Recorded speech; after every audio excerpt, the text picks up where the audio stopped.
As friends and family celebrate the holidays, it's important to drink responsibly, but unfortunately, you never know what choices others are making when it comes to drinking and driving. Here with tips for staying safe on the roads is Janice Heggie Margolis, Executive Director of Mothers Against Drunk Driving, and Joel Faxon, a volunteer and also a local attorney. Welcome to Connecticut Style. It's nice to have you both here. Thank you. Thanks a lot. How big of a problem is this during the holiday season? Well, fatalities unfortunately rise between Thanksgiving and New Year's, and so we've developed a program to remind people in a very nice way to tie a red ribbon on their vehicle in a visible location.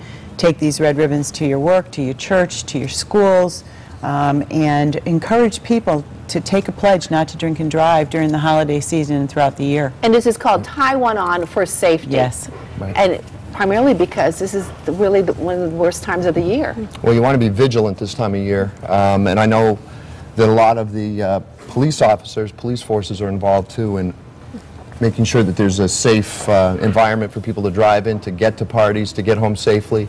But you got to make sure that you have a designated driver, someone who can take responsibility if you are going to choose to drink. So you have to be safe. Think of the kids and the families that are involved. I think it's always important when you're having a cocktail party or Christmas party to have mocktails available. Sure. Sure, mocktails, designated driver, call a cab, have your guests sleep over. You know, and there is absolutely, and it's unacceptable to drink and drive because there are solutions to the problem. And it really is about public commitment and accountability.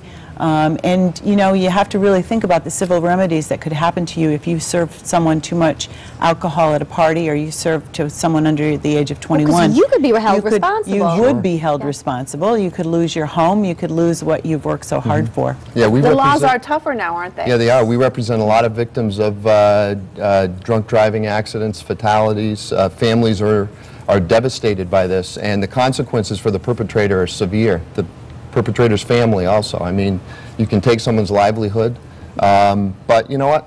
Everyone can choose to not do this. It's a decision you make, and it's an easy decision to make. Now, Joel, tell us about the Ignition Interlock Law.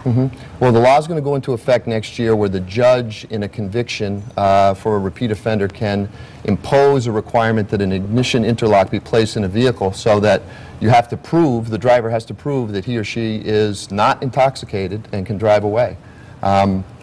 Car won't start if the ignition interlock is activated by virtue of blowing into it and detecting alcohol. You know, it's like a breathalyzer, and it's a safety device that you know, you can't get around, and it's important. You know, that's another thing is if a person is convicted of multiple instances of driving while intoxicated, that's a significant expense that they're going to have to incur in addition to hiring a lawyer, in addition to paying whatever increased premiums they're going to have on their liability insurance for the car, and in addition to whatever the criminal penalties would be. So, you know, it costs all the way around. It costs society, it costs the family, and it costs the state by having to incarcerate some of these people. All right, how many times do you have to be a repeat offender, though, to have to undergo this? Right, well, right now it's going to be 2, but, you know, the judges will have discretion.